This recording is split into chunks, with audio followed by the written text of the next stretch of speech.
Hey guys, what's up? So I assume that you have decided to learn 3D animation. So here are the two main softwares used in 3D animation. One is the Autodesk 3ds Max and the other one is Autodesk Maya.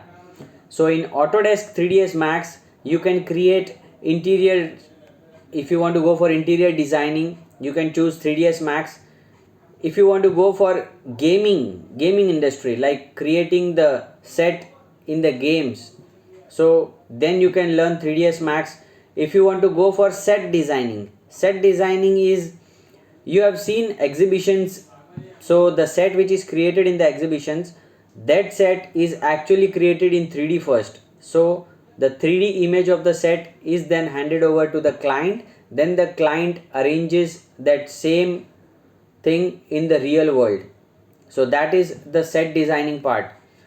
One more thing is you can go for product designing, like if you see switches, the switchboards, that all are created in 3ds Max for the product designing thing, for showcasing the product.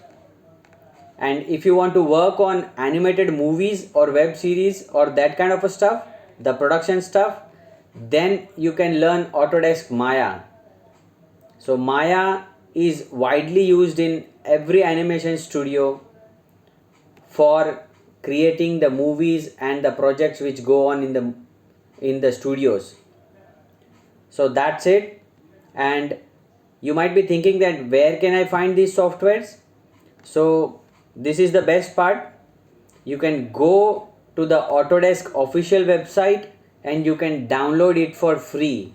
Autodesk provides these softwares for students as free version. So there might be an option of student license, so you have to select student license there and download the software. So then you don't need to download it in an illegal way. That is the legal way to download. If you want to practice, if you want to learn, then you can download it from the official website. So that's it for this video. Thank you for watching.